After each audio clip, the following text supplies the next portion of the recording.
Et si le Coran lui-même mettait en garde les femmes du prophète contre un châtiment sévère? Et si cette mise en garde révélait une vérité souvent ignorée dans l'histoire musulmane? Voici le verset 33-30 et ce qu'il nous enseigne vraiment.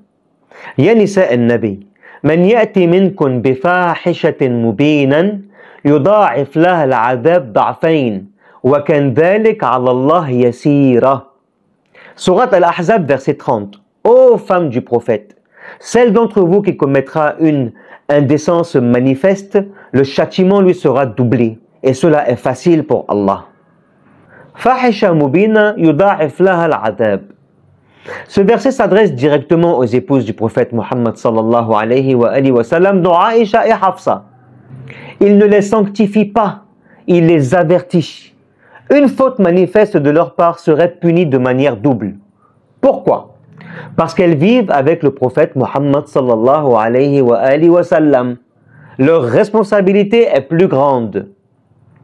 Contrairement à ce que certains croient, ce verset prouve que les épouses du prophète ne sont pas infaillibles. Elles font des erreurs. Elles font des péchés. Le Coran ne les place pas au-dessus du jugement divin. Il dit clairement, si l'une d'entre elles commet une fahisha, une faute grave, elle sera doublement punie. Ce n'est pas le seul verset dans la sourate 66, Al-Tahrim. Deux épouses du prophète ont comploté contre lui, subhanallah. Allah les menace et dit que s'il les répudie, il leur donnera de meilleures femmes à la place. Donc il les avertit encore. Il ne s'agit donc pas d'un statut protégé, mais d'une responsabilité conditionnelle. À condition.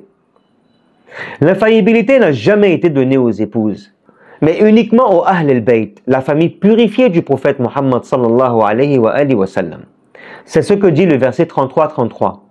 Allah veut éloigner de vous la souillure, ô gens de la maison, et vous purifier totalement. Ce verset concerne Ali, Fatima, Al-Hassan, Al-Hussein alayhim as-salam, selon de nombreux hadiths authentiques, sunnites et chiites. Quand on donne un statut d'infaillibilité à des personnes que le Coran avertit, on trahit la justice divine. On est d'accord? On transforme la foi en culte de personnalité. C'est exactement ce que l'imam Ali dénonçait, alayhi salam. La vérité ne se mesure pas aux hommes, ce sont les hommes qui se mesurent à la vérité. Le verset 33-30 est clair. Les femmes du prophète Muhammad sallallahu alayhi wa sallam sont honorées, oui. Mais elles ne sont ni au-dessus de la loi, ni exemptées du jugement. Leur proximité avec le prophète est une preuve, pas une garantie de salut. Le vrai repère, le Coran, la raison et la lignée purifiée du prophète Muhammad sallallahu alayhi wa sallam. Penses-tu que tous ceux qui ont côtoyé le prophète Muhammad sallallahu alayhi wa sallam étaient automatiquement guidés? Ou faut-il, comme le dit le Coran, juger selon la vérité, même si cela nous dérange? Dis-le en commentaire. Abonne-toi pour d'autres vidéos sur les versets coraniques cachés derrière les lectures officielles.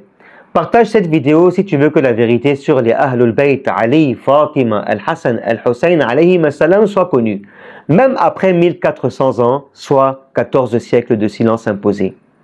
Assalamu alaikum.